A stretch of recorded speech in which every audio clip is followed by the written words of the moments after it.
오늘날 우리가 보고 있는 이 성경은, 여러분 성경책 한번 보시면요, 이 성경이 장별로 또 구절별로 절별로 장과 절이 이제 구분이 되어 있죠. 그래서 이제 보기 쉽고요, 찾기도 쉽고, 어디 몇 장 몇 절 이러면 딱 가서 이렇게 찾기 쉽게 돼 있잖아요. 근데 원래 성경은 이렇게 하나의 두루마리로 돼 있었습니다. 한 두루마리가 저게 한 성경인 거예요, 전체가. 그런데 13세기경 1200년, 그러니까 13세기경에 영국의 신학자인 스티븐 랑턴이라는 사람이 처음으로 장을 구분했어요. 장을 구분한 겁니다. 요거는 1장, 여기 2장 이렇게 구분하기 시작했어요. 그 이후에 인쇄업자이고 그리고 성경학자였던 로버트 스테파누스라고 하는 사람이 각 장에 고유 번호를 붙입니다. 그게 이제 절이 된 거예요. 이것이 이제 이 스테파누스가 최초로 인쇄한 성경책인데, 저 성경책부터 구절별로 이렇게 구절이 구분되어서 이렇게 성경을 기록하게 되어 있습니다. 인쇄하게 되어 있어요. 깜짝 지식이죠. 이런 거 아주 뭐라고 그러지, 이런 걸.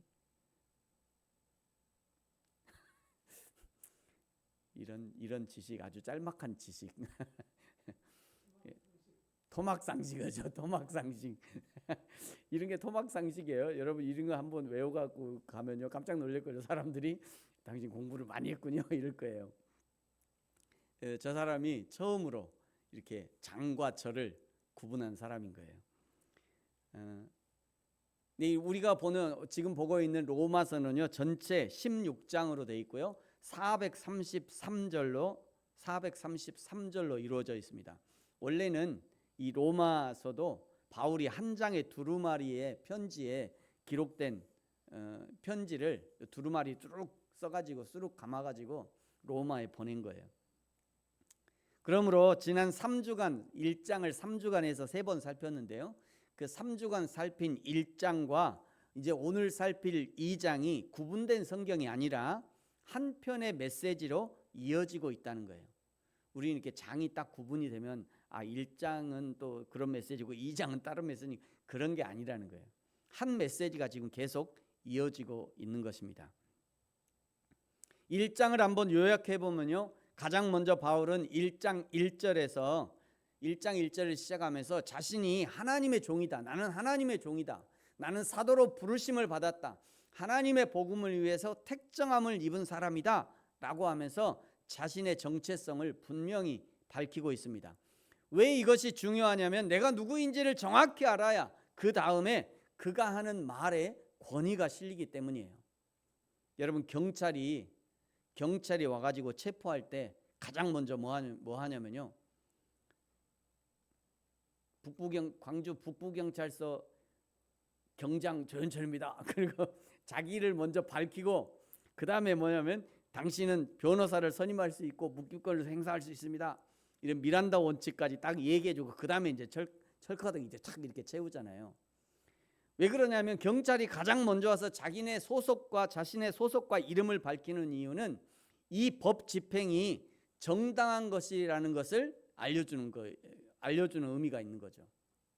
내가 지금 당신을 체포할 건데 이거는 정당한 법 집행입니다 라고 먼저 선언하고 그 다음에 법을 집행한다는 거예요.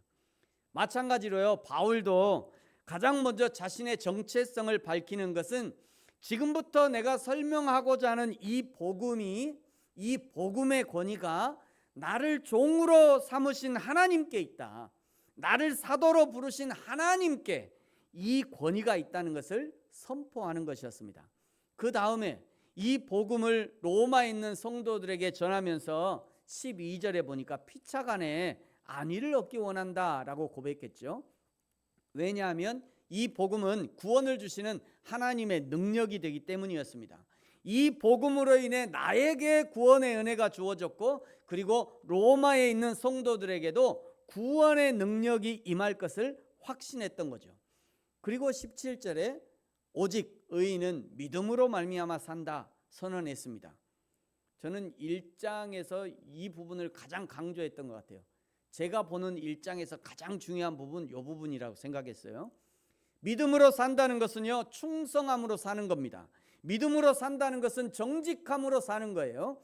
믿음으로 산다는 것은 성실함으로 사는 겁니다. 사람들이 믿음으로 살다 하면서 충성하지 않아, 성실하지 않아, 정직하지 않아. 그냥 할렐루야 아멘 아멘 믿습니다 주여 되게 해 주시옵소서, 이게 제일 중요한 줄 아는데 그렇게 해서는 안 돼요. 그렇게 되는 게 아니에요. 뭐 세상을 살아보신 분 다 알 겁니다. 세상을 살아보면 그걸로 안 됩니다. 직장에서 인정받으려면요 그걸로 안 돼요. 직장에서 누가 할렐루야 아멘만 하고 있는 사람을 누가 인정해 줍니까? 아무도 인정 안 해줍니다. 야, 너 그러려면 교회나 가 이러지. 그 직장에서 할렐루야 아멘 하고 있으면 제가 병원을 좀 가야 되는 거 아니에요? 이러지. 진짜 하나님이 나를 보내신 세상에서는 이런 믿음이 필요해요. 충성하는 믿음, 정직한 믿음, 성실한 믿음, 이런 믿음이 우리에게 필요하다고요.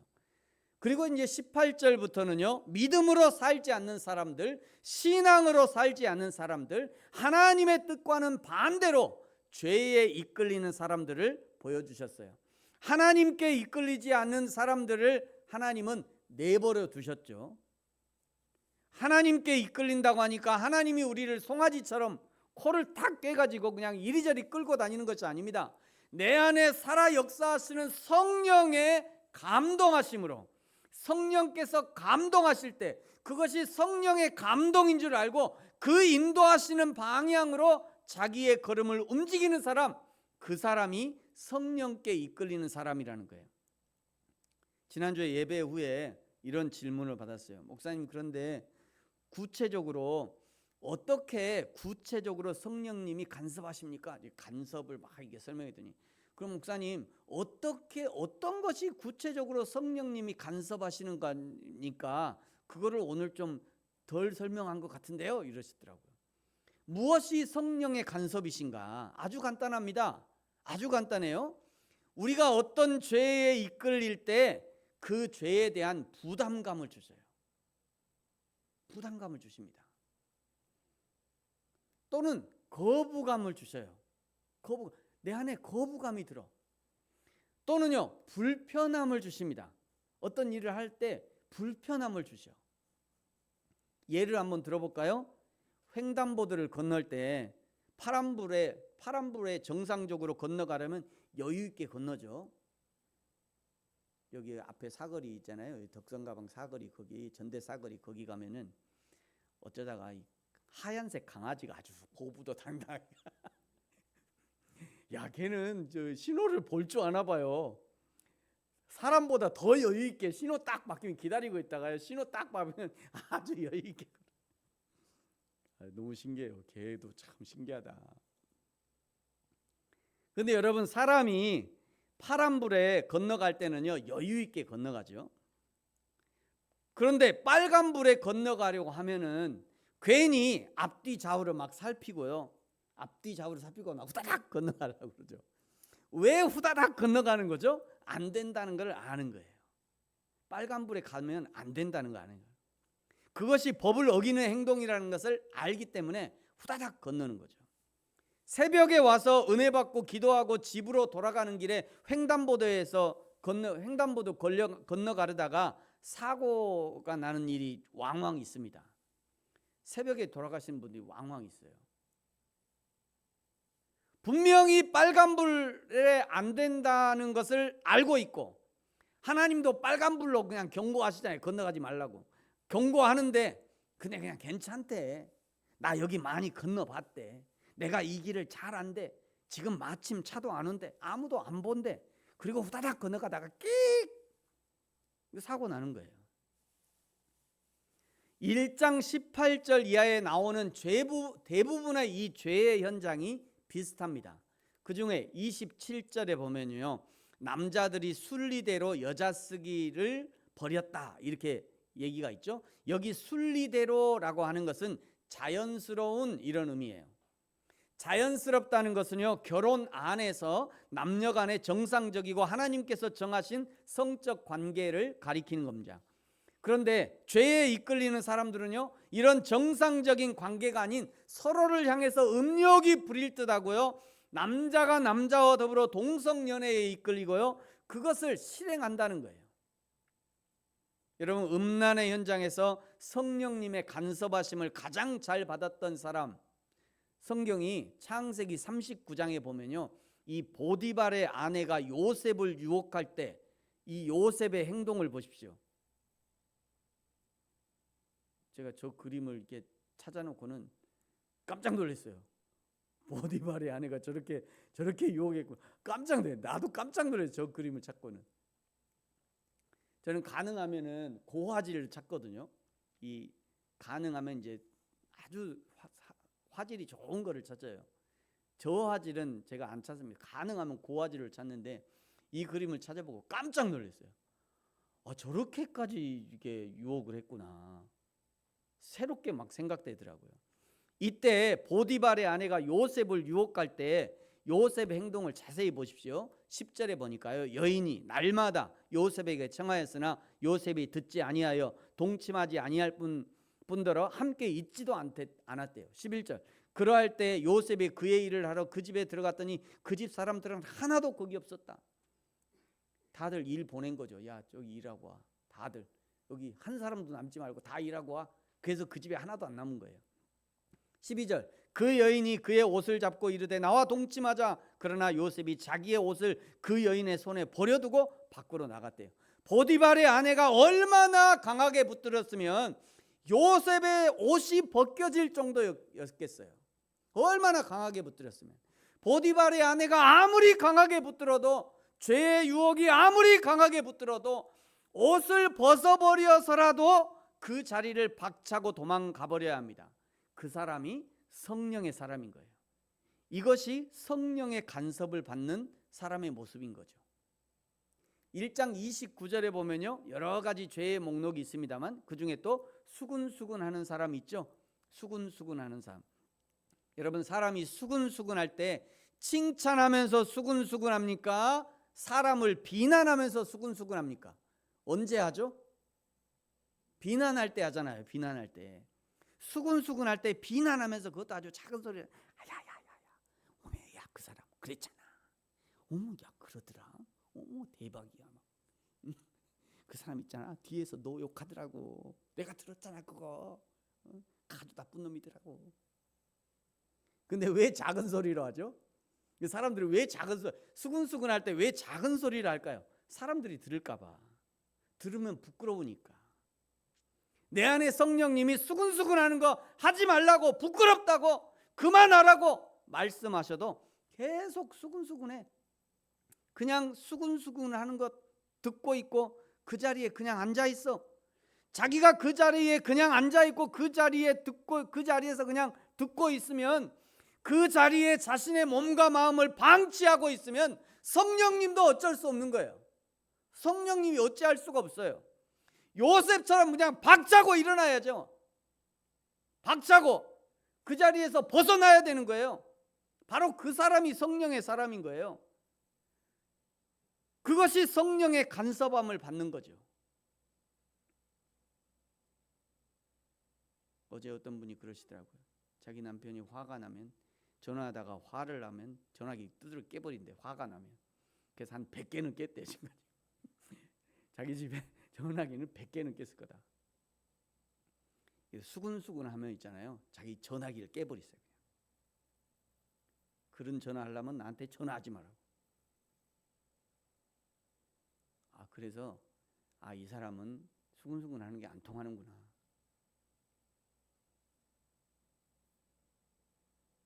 전화기를 한 100개는 깨버려야지. 지금 우리 대한민국에서요, 그리고 전 세계에서 일어나는, 가만 살펴보십시오. 일들을. 거의 모든 나라에서 죄에 이끌리는 사람들이 나타나고요, 그것을 부추기고요, 그러면서 그것이 자유라고 정의라고 공정이라고 속이고 있어요. 그것이 1장 32절에 정확하게 기록되어 있죠. 여러분 같이 1장 32절 같이 한번 읽어볼까요? 시작. 그들이 이 같은 일을 행하는 자는 사형에 해당한다고 하나님께서 정하심을 알고도 자기들만 행할 뿐 아니라 또한 그런 일을 행하는 자들을 옳다 하느니라. 무엇이 선이고 무엇이 잘못인지 다 알면서도 자기들만 죽는 것이 아니라 다른 사람을 부추겨서요 함께 지옥으로 끌고 들어간다는 거예요.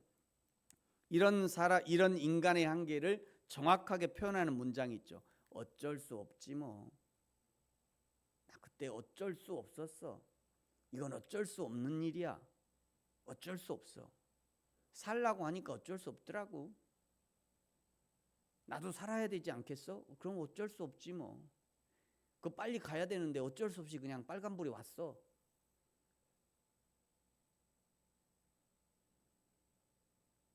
여러분, 어쩔 수 없다는 이 말에 속아서는 안 됩니다. 자기 자신도 속아서는 안 되고요. 죄를 부추기는 선동가들에게도 속아서는 안 돼요. 길바닥에 앉아서 촛불을 두고 응원봉을 들면서 노래 부르면서 즐기면서 시위하는 것이 평화적인 시위인지, 아니면 법원에까지 들어가서 깨고 부시고 죽이고 선동하고 죽이자 막 이러면서 불도 막 지르고 막, 어떤 것이 정상적인지는 적어도 이거는 판단할 줄 알아야죠. 둘 중에 어떤 거 해라, 내가 그 얘기하는 게 아니라, 저 두 가지 현상 중에 무엇이 바른 것인가는 판단할 수 있어요. 그 정도는 분별할 수 있지 않았? 분별해야 되지 않겠어요? 그러면서 이 사람들이 하는 변명이 뭐냐면 어쩔 수 없었대. 나라를 지키려면 어쩔 수 없대. 빨갱이들을 몰아내기 위해서 어쩔 수 없었대. 다 때려 부시면서. 여러분, 오늘 이제 2장에서 바로 이 문제를 다룹니다. 1장하고 연결되는 거예요.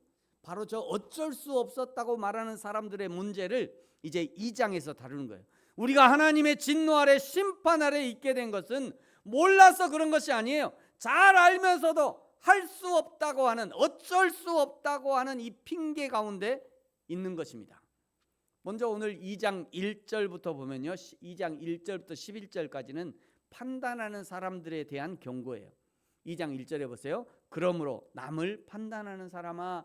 여기 판단하는 이라고 하는 이 단어는 헬라어로 아나폴로게토스라는 단어인데요, 이유 없는, 변명할 수 없는, 핑계할 수 없는, 할 말 없는 이런 의미를 가지고 있어요.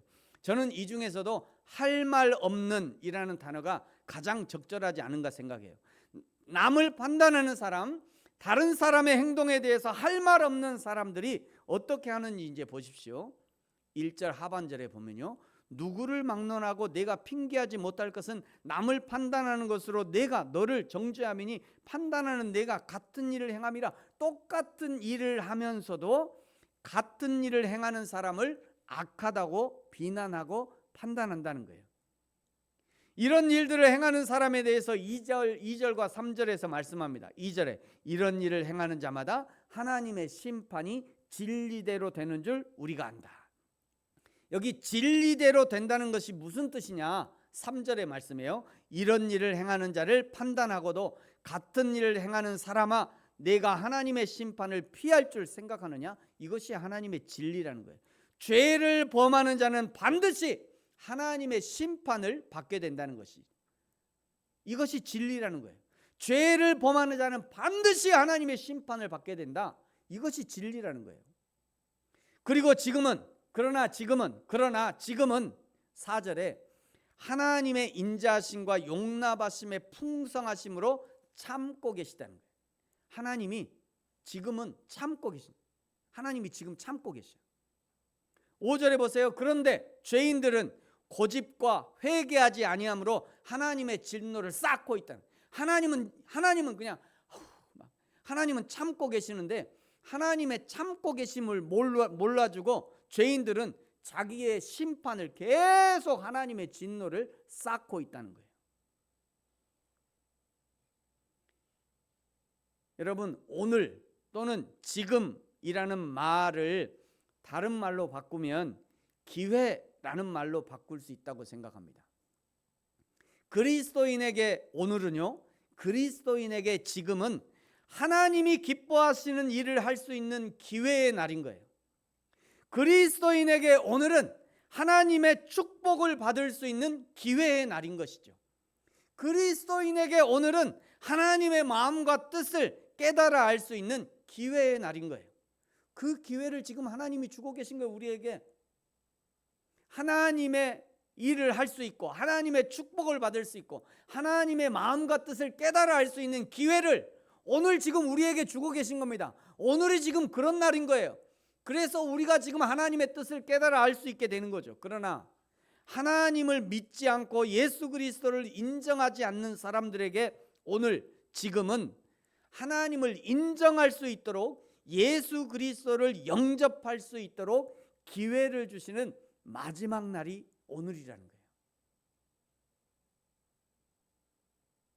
그날이 오늘이라는 거예요.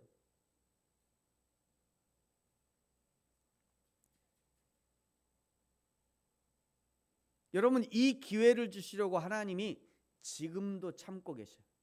그 안 믿는 그 사람, 안 믿는 그 친구, 안 믿는 그 사람에게 하나님이 오늘 마지막 한 번 더 기회를 주시려고 오늘도 참고 계십니다. 오늘도. 그러나 하나님의 인내하심이 영원하지는 않습니다. 6절에 보니까요, 하나님은 반드시 각 사람의 행한 대로 보응하십니다. 여러분, 이것이 진리예요. 7절을 보세요. 참고 선을 행하고 영광과 존귀와 썩지 아니할 것을 구하는 자에게는 영생을 주실 것이고, 8절에 진리를 따르지 아니하고 불의를 따르는 자에게는 진노와 분노로 하신다는 것이에요. 이것이 진리입니다. 그러면서 남을 판단하는 사람들을 향해서 주의하라고 경고하시죠. 9절에 보세요. 악을 행하는 각 사람의 영에는 환난과 공고가 있을 거야. 주의하라는 거예요. 악을 행하지 말라는 거죠. 하나님이 지금 경고하시는 거예요. 10절에 보세요. 선을 행하는 사람은 영광과 존귀와 평강을 기대하라는 거죠. 왜냐하면 11절에 이는 하나님은 악을 행하는 사람, 선을 행하는 사람의 외모로 사람을 취하지 않으신다. 이 얘기는 무슨 얘기예요? 하나님은 그 속마음을 아신다는 거예요. 겉으로 보고 하나님 판단하는 게 아니라 그 사람의 속마음, 그 사람의 근본을 하나님이 아신다는 거예요. 표현하지 않아도 하나님은 아셔요. 겉으로 아직 드러나지 않은 것도 하나님은 다 아신다는 거예요. 그러면서 9절과 10절에요, 동일하게 먼저는 유대인에게요, 그리고 헬라인에게다 라고 말씀하시죠. 이 하나님의 경고, 주의가 먼저 유대인을 향하고 있다는 거예요. 왜 먼저 유대인인가? 왜 먼저 하나님은 먼저 유대인에게 경고하시는가? 유대인들은요, 항상 자신들을 하나님의 선택된 사람이라고 여기고 있기 때문입니다. 자신들은 하나님의 선택을 입어서 하나님의 축복을 받는다고 생각을 하고 있기 때문에 바울은 먼저 유대인을 향해서 경고하고 있는 거예요. 여러분, 우리 그리스도인들은요, 이런 부분을 보면서 자신을 잘 돌아봐야 합니다. 나는 어려서부터 교회를 다녔고, 나는 어려서부터 하나님을 믿었고, 나는 교회 문화에 익숙하고, 나는 항상 찬양을 입에 달고 살고, 그러므로 나는 하나님의 선택된 사람, 나는 하나님의 축복을 받아 마땅한 사람, 나는 당연히 하나님이 보호해 주셔야 하는 그런 사람이야. 그런데 교회 안 다니는 너는 하나님의 심판을 받을 사람이야. 하나님의 축복과 거리가 먼 사람이라고 생각하는 것에 주의해야 돼요. 마태복음 19장 30절에 이렇게 말씀하죠. 그러나 먼저 된 자로서 나중되고 나중된 자로서 먼저 될 자가 많대요. 이 마태복음 19장 30절의 경고와 똑같은 경고가 오늘 12절과 13절입니다. 12절을 보십시오. 무릇 율법 없이 범죄한 자는 또한 율법 없이 망하고, 무릇 율법이 있고 범죄한 자는 율법으로 말미암아 심판을 받을 거야. 13절 하나님 앞에서 율법을 듣는 자가 의인이 아니요 오직 율법을 행하는 자라야 의롭다 하심을 얻으리라. 이스라엘 사람들은요, 자신들이 하나님의 율법을 맡은 자라고 자랑하면서 맡은 것이 큰 복이라고 생각을 했었습니다. 그런데 바울은 전혀 다른 말씀을 하시죠. 율법을 듣기만 하는 자, 율법을 맡은 자가 복이 아니라 율법을 행하는 자가 복이 있고 의롭다 하심을 얻는다는 거예요. 우리 안에도 얼마든지 듣기만 좋아하는 사람들이 있죠. 고급진 설교를 좋아하고 유명한 목사님들의 설교 듣기 좋아하고요, 그 설교 들으면서 자기가 그런 사람이 된 것으로 착각하는 것이죠. 천장이 높은 교회에 다니면서 자신의 영성이 그렇게 높은 것으로 착각하는 거예요. 자기 목사님이 극동방송 설교에 나오고 CTS, CBS 방송에 나오니까 우리 목사님이라고, 우리 목사님 저 TV에 나오신다고, 이야 내가 저 교회 다닌다고 막 자랑하면서 마치 자기도 그 정도의 지적 수준, 그 정도의 영성이 되는 마냥 착각한다는 거예요. 대한민국에 그렇게 착각하는 사람은 부지기수입니다. 부지기수예요.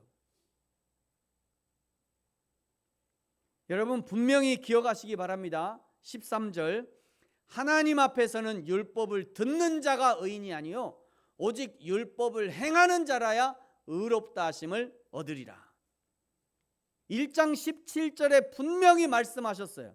오직 의인은 충성하는 믿음으로 살아야 하고, 의인이라면 정직한 믿음, 성실한 믿음, 신실한 믿음, 진실하고 겸손하며 사랑의 믿음으로 살아야 한다. 그 사람이 믿음의 사람이다 말씀하셨던 거죠. 14절과 15절은요 이렇게 괄호로 구분이 되면서 바로 위에 12절과 13절을 다시 반복하는 부분입니다. 다시 반복한다는 것은 어려워서 다시 설명하는 부분이기도 하고요, 중요하기 때문에 다시 한번 반복해서 설명하는 부분이라 할 수 있어요.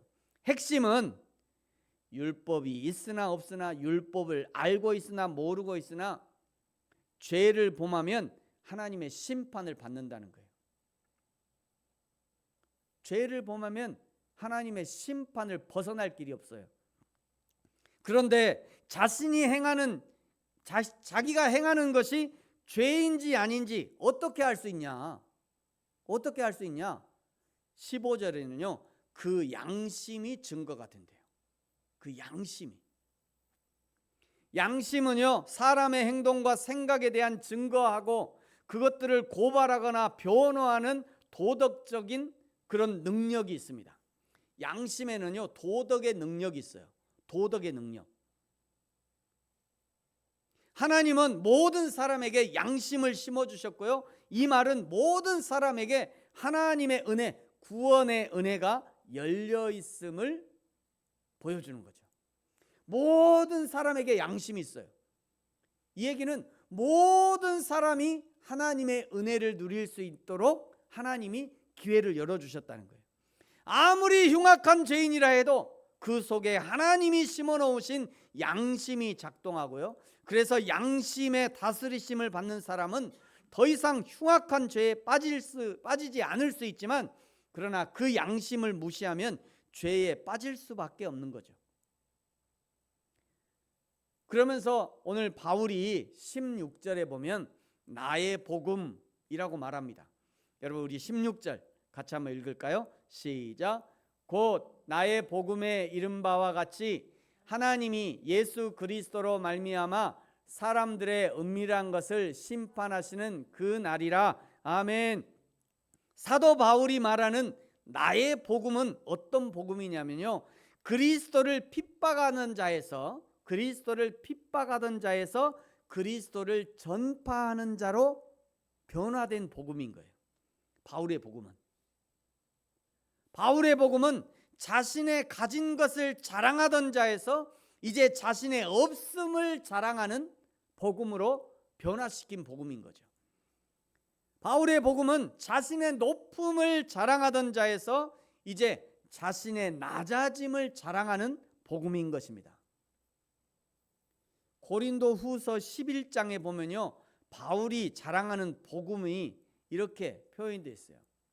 고린도 11장에 보면 나는 우리가 약한 것 같이 욕되게 말하노나 그러나 누가 무슨 일에 담대하면 어리석은 말이 남아 나도 담대하리라. 그들이 히브리냐? 나도 그러하다. 23절 그들이 그리스도인일 거냐? 정신없는 말을 하거니와 나는 더욱 그러하다. 24절 유대인들이 40에 하나 감한 매를 나는 5번이나 맞았어. 3번 태장에 맞았어. 1번 돌로 맞고 3번 파선하고 일주일을 기쁜 바다에 지냈어. 여러 번 여행하면서 강의 위험, 광도의 위험, 동족의 위험, 이방인의 위험, 신의 위험과 광야의 위험과 바다의 위험과 거짓 형제 중의 위험과 또 수고하고 애쓰고 여러 번 자지 못하고 줄이고 목마르고 여러 번 굶고 춥고 헐벗었어. 지금 바울이 자기의 복음을 지금 설명하고 있는 거예요. 자기 복음을 자랑한 겁니다. 이 외에도 일은 고싸고 아직도 날마다 내 속에 눌리는 일이 있으니 곧 모든 교회를 위하여 염려하는 것이라. 누가 약하면 내가 약하지 아니하며 누가 실족하게 되면 내가 애타지 아니하더냐. 이것이 바울의 복음이라. 바울이 이런 복음으로 인해서 바울에게 온 복음으로 인해서 완전히 자신이 변화된 것을 지금 자랑하고 있는 거예요. 그러면서 30절에는요 바울이 자신에게 온 복음의 결론을 이렇게 맺고 있어요. 여러분 30절 같이 한번 읽어볼까요? 시작.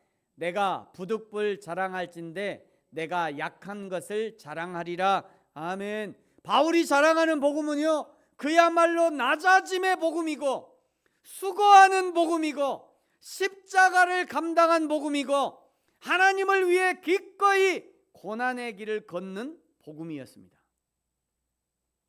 이것이 예수 그리스도의 길을 따르는 자의 복음인 것이죠. 이것이 예수님처럼 살아가는 자의 복음입니다. 이것이 복음을 살아내는 자의 길인 것이고요. 이것이 오직 의인은 믿음으로 말미암아 산다 했던 바로 그 의인의 길인 것이에요. 그리고 이것이 궁극적으로 저와 여러분 우리 그리스도인이 가야 하는 복음의 길인 것입니다. 나의 약함을 자랑할수록 하나님의 강함이 드러납니다. 나의 죄인됨을 자랑할수록 거룩하신 하나님이 드러납니다. 나의 가난함을 자랑할수록 나를 부유하게 하신 하나님의 은혜가 드러나는 것이죠. 그래서 바울이 나의 약함을 자랑하고 있는 것입니다. 사랑하는 성도 여러분, 내가 깨닫게 된 복음을 실천하는 것은 때로는 고난의 길이고요, 때로는 십자가를 져야 하는 길이지만 그럼에도 불구하고 오직 의인은 믿음으로 산다고 말씀하셨으니 끝까지 믿음의 길을 포기하지 않고 그리하여 하나님의 상급의 심판, 면류관의 심판, 면류관의 상급을 받는 저와 여러분이 되어지기를 예수님의 이름으로 축복합니다. 기도하겠습니다.